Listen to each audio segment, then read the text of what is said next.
Oi, eu sou a Tati. Em 2023, eu fui diagnosticada com linfoma de Hodgkin. Passei por 2 protocolos de quimioterapia, um transplante de medula, e nesse exato momento que eu estou gravando esse vídeo, eu estou em remissão do câncer. E eu fiquei um pouco conhecida ali no Twitter, compartilhando o meu tratamento.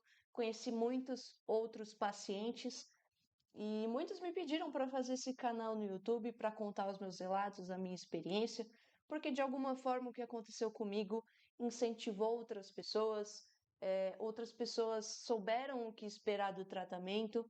Então, o intuito desses vídeos vão ser esse. Não sei se. Minha intenção não é ter 1 milhão de comentários nem nada disso. Eu estou aqui para falar com as pessoas que estão lidando com essa doença, e se você não está lidando com essa doença, eu quero falar com a pessoa que você conhece, seja o seu parente, o seu amigo, né, qualquer tipo de familiar que esteja envolvido nessa situação. Eu acho que ouvir de um paciente oncológico o ponto de vista dele sobre N coisas pode ajudar. E aí veio a ideia desse vídeo, né? A temática aqui principal que eu vou começar é: por que que nós temos tanto medo de falar que nós estamos com câncer, né? Isso, desde o início do meu tratamento, eu tive essa dificuldade. Eu passei por um processo de negação muito grande, só de pensar que eu estava com câncer. Então, é um assunto que eu vou deixar para compartilhar num outro vídeo. O que chamou minha atenção, que provocou essa vontade de, não, agora eu vou gravar esse vídeo, eu vou falar sobre isso. Foi uma publicação que eu vi no Instagram 2 dias atrás. Eu trabalho com design e em 2023 a gente tinha um cliente que ele trabalhava aí com o Enem. E bem próximo da data, ele estava ali numa movimentação muito grande de trabalho e tudo mais. Ele informou para mim que ele não ia mais poder fazer isso, né? Que ele estava com alguns problemas pessoais e ele não ia fazer mais aquele conteúdo, né? A gente ficou um pouco sem entender. Eu também estava terminando o meu tratamento, então naquela época eu não, né, um ano atrás eu não fui atrás para saber. 2 dias atrás ele postou uma publicação no Instagram, depois de ter desaparecido das redes sociais. Ele também tem um canal no YouTube e ele simplesmente sumiu do mapa por um ano. E ele realmente ele apareceu assim, né? Apareceu com uma fotinho e aí ele contou que ele teve câncer no ano passado. Ele descobriu, ele fez o tratamento e até o momento ele está em remissão, ainda bem. Mas por que que eu tô falando sobre isso? Porque eu fiquei muito reflexiva, porque a maioria das pessoas que vieram falar comigo no Twitter, as pessoas que se aproximaram de mim por conta dessa doença, por muitas vezes elas querem se esconder quando elas são diagnosticadas. Ou pior, a família esconde o paciente oncológico quando aquilo está acontecendo, né? E aí eu fiquei me perguntando, né? Por que que a gente faz isso? A gente tem medo da exposição, a gente sente vergonha, né? É, Independente das razões de cada um, é o direito de cada um. A gente não tem que expor tudo que a gente, toda a nossa vida nas redes sociais. Cada um decide lidar com isso de uma forma. Alguns, né? Ficam mais reclusos e decidem passar por isso com a família, sem expor na internet. Mas a questão que eu quero falar aqui não é só da internet, é na questão familiar mesmo. Eu tive alguns relatos de pessoas de que o paciente ele escondeu até do próprio filho que ele estava com câncer. E a pessoa chegou a fazer o tratamento, né? Fez 12 sessões de quimioterapia escondidas da família. E eu achei muito interessante esse relato, porque assim, é, por que que você está escondendo uma doença desse nível, né? O que que faz a gente querer se esconder dessa forma? E eu percebi que isso é muito comum nos pacientes oncológicos, né? Por que que existe esse receio de falar? É medo do julgamento? É, é uma questão emocional de você mostrar fraqueza? Porque é exatamente isso que o paciente oncológico ele vira. né? O nosso corpo ele está doente, o câncer, ele, né? O nosso próprio corpo está se matando por dentro. Então, nós estamos fracos, né? Nós estamos num momento vulnerável. Então, por que que a gente tem tanto medo de falar sobre isso? Será que falar torna tudo mais real e mais pesado? Né? Qual que é a motivação que a gente tem para esconder isso? E aí eu conversei com algumas pessoas, especialmente as mais velhas, né? Comecei conversando com a minha mãe, depois eu conversei com algumas outras pessoas, trouxe isso ali para o pessoal da internet, peguei esses relatos de outras pessoas, e aí muitos deles apontaram uma questão em comum, que é a respeito do câncer ser um tabu da nossa geração anterior, né? Há algumas décadas a gente sabe que muita gente morria por conta do câncer, que teve muita gente que não conseguiu, né, aguentar o peso do tratamento. Hoje em dia o tratamento ele é muito mais leve do que era antigamente. Há 10 anos atrás a quimioterapia era um tipo de quimioterapia. Hoje em dia, com muito avanço da tecnologia e muitos estudos, coisa é diferente. E a gente sabe disso, né? A consciência coletiva que a gente tem, a sociedade sabe que as coisas estão tomando um rumo diferente em questão de medicina. Mas a gente não tem noção da questão psicológica que isso tem na nossa geração, dos nossos pais, dos nossos avós, até dos mais novos, em como que isso muda a percepção das coisas, né? O que eu quero dizer é que existe um estigma do câncer enraizado em muitas gerações, que ele ainda afeta a gente até hoje. É como se as pessoas associassem o câncer a uma sentença de morte, né? As pessoas associavam essa doença até às vezes como algo sujo, digamos assim, né? Se você estava doente, você era isolado de muitas coisas, né? Você não podia fazer um monte de coisa. Então, esse estigma, ele ficou muito enraizado, assim, a ponto de que a nossa geração, ela não quer dizer que ela está com câncer, né? As pessoas não querem contar sobre isso. E aí eu venho para um assunto muito clichê, porque a mídia, governo e tudo mais, qualquer lugar de comunicação que trabalha com essa questão oncológica, eles batem sempre na mesma tecla. A gente ouve isso o tempo todo, de que o diagnóstico, quando ele é feito cedo, ele faz toda a diferença. A gente ouve isso o tempo todo. Onde você vai, qualquer lugar que você vê sobre o câncer, você vai ouvir sobre isso. Mas sabe quando você ouve tanto uma coisa que você acostuma com aquela informação? Nós estamos acostumados a ouvir que, se eu tiver câncer e eu achar ele no início, tá tudo bem, eu consigo tratar. A questão é que a gente nunca sabe aonde está o início. Por quê? Porque a gente tem medo de falar. E o medo começa com a gente mesmo. A partir do momento que o nosso corpo começa a sentir a gente identifica no nosso corpo uma coisinha diferente, a primeira coisa que a gente vai fazer é jogar no Google, né? Existe até uma piada coletiva dizendo, ai meu Deus, se a unha do dedão no meu pé estiver doendo e eu jogar no Google, é câncer. Tudo pro Google é câncer. Então, eu não sei se é um senso de coletividade, o que que é. Mas no meu caso, a primeira vez que eu identifiquei no meu corpo um caroço foi nesse lado aqui do pescoço. Eu identifiquei esse caroço, a primeira coisa que eu fiz foi jogar no Google. E o Google falou pra mim, é um linfoma de Hodgkin. Qual foi a minha primeira reação? É mentira, claro que não é isso. Essa foi a primeira reação que eu tive. E por experiência própria, agora um relato da minha história. Eu descobri o câncer. Sabe aquela frase de que tudo pode acontecer até os 45 do segundo tempo? Eu descobri aos 48 na prorrogação de 6 minutos.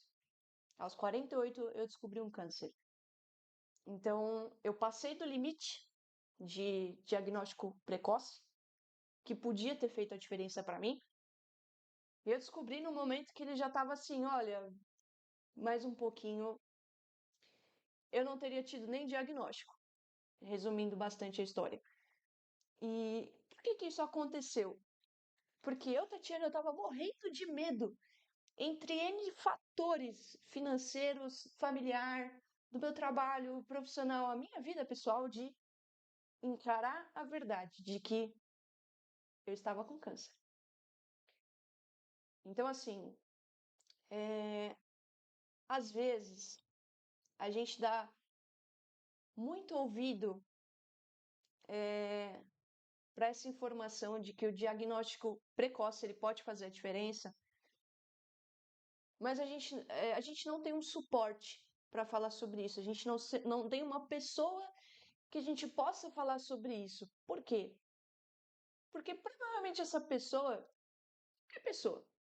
Hoje em dia não existe mais uma pessoa que você vai falar sobre um câncer com ela, ela pode não ter tido câncer, mas ela conhece alguém que teve ou alguma história de alguém que já passou por isso. Todo mundo já passou por isso. Essa é a verdade. Se você não foi o paciente oncológico, você foi alguém que algum amigo te contou e você, de alguma forma, acessa essa informação. Mas quando a gente vira parte dessa estatística, quando a gente está nessa posição de o paciente oncológico sou eu. E agora? Para quem que eu vou falar isso? Com quem que eu vou tirar essas dúvidas? Né? As pessoas tem gente que gosta de ir muito no médico e tem gente que não gosta do médico. Vai no médico só quando estiver doendo. Que é tipo o meu caso, eu não gostava de ir no médico. Nunca tinha ido no médico, praticamente. Então eu deixei para ir depois. Mas assim, por que eu tô falando sobre tudo isso, né?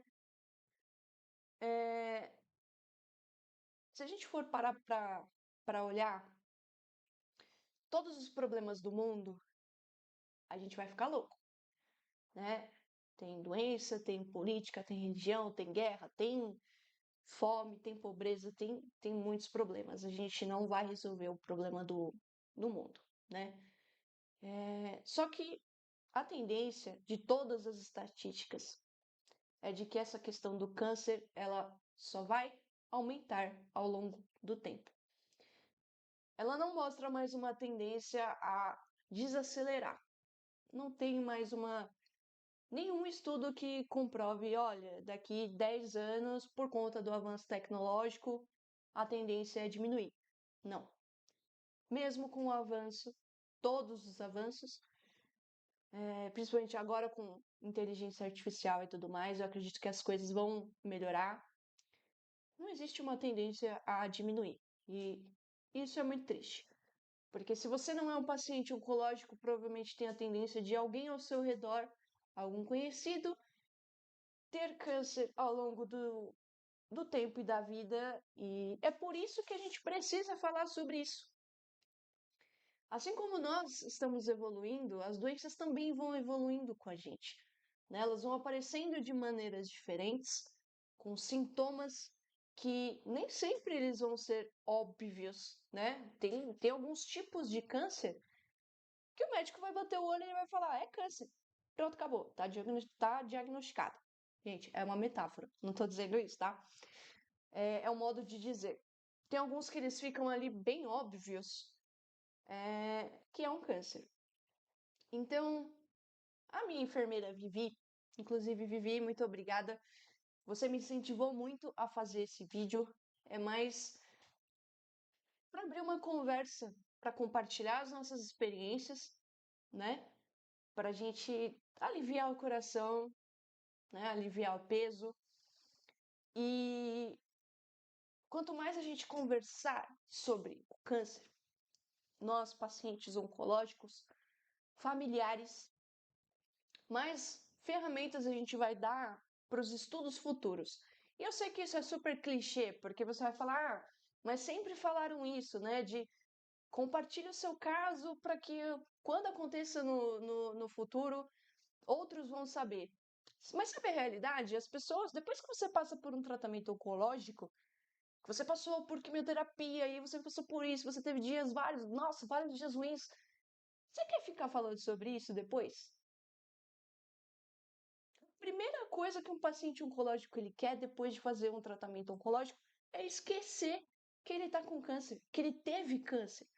Ele quer desencanar, porque a gente fica muito bitolado o tempo todo.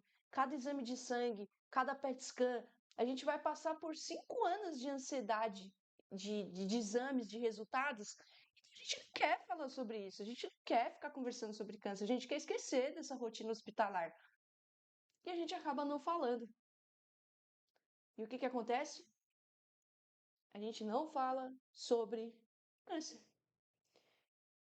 Então, assim,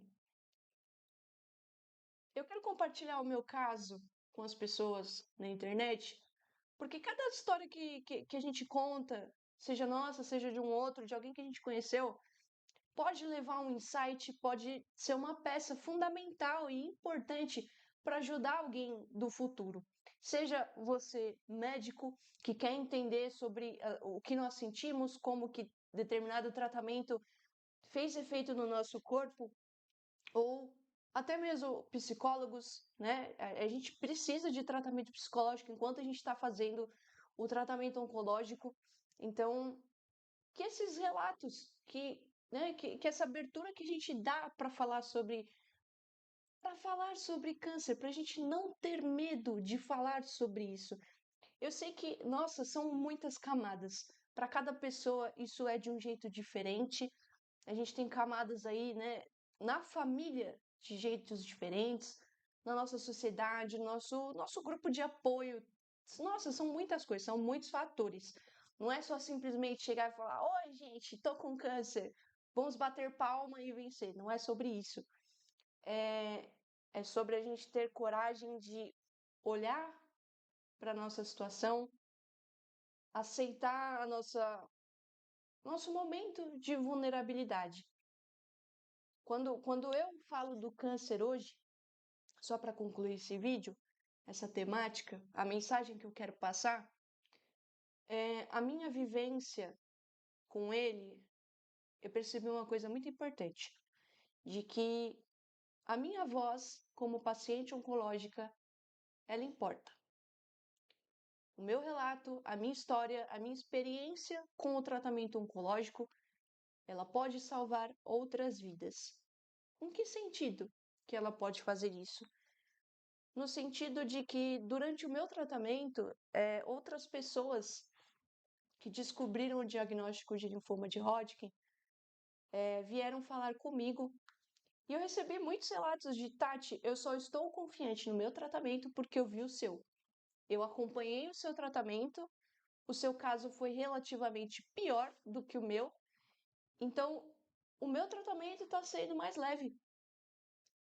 Então, assim, é nesse sentido que eu quero buscar fazer a diferença, de expor o que eu vivi, as coisas que eu aprendi, que eu senti, para que o próximo diagnosticado com linfoma de Hodgkin, à medida que ele vai tomar o susto, que o mundo dele vai cair, que ele vai caminhar por essa dificuldade, ele também vai lembrar desses vídeos, ou alguém vai mostrar para ele, para ela, e vai ver que tem possibilidade. Não são eu sei que não são todos os casos que, né, as pessoas chegaram a esse nível de remissão. Isso é muito triste, triste de verdade. Mas de alguma forma, se a gente puder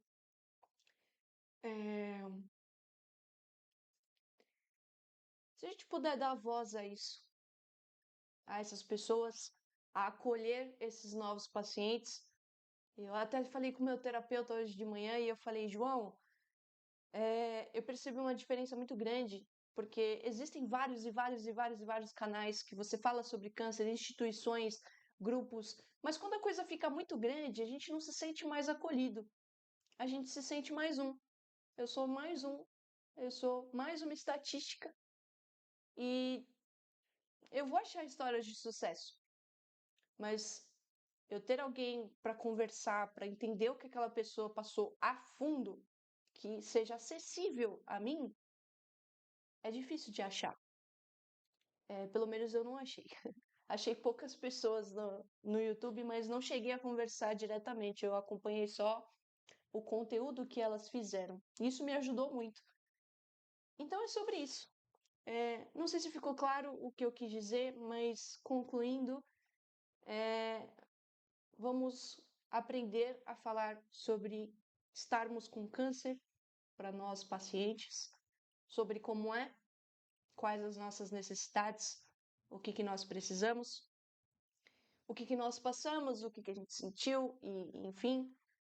E para os que futuramente ou agora no momento forem assistir esse vídeo, eu espero que de alguma forma eu consiga passar a mensagem para vocês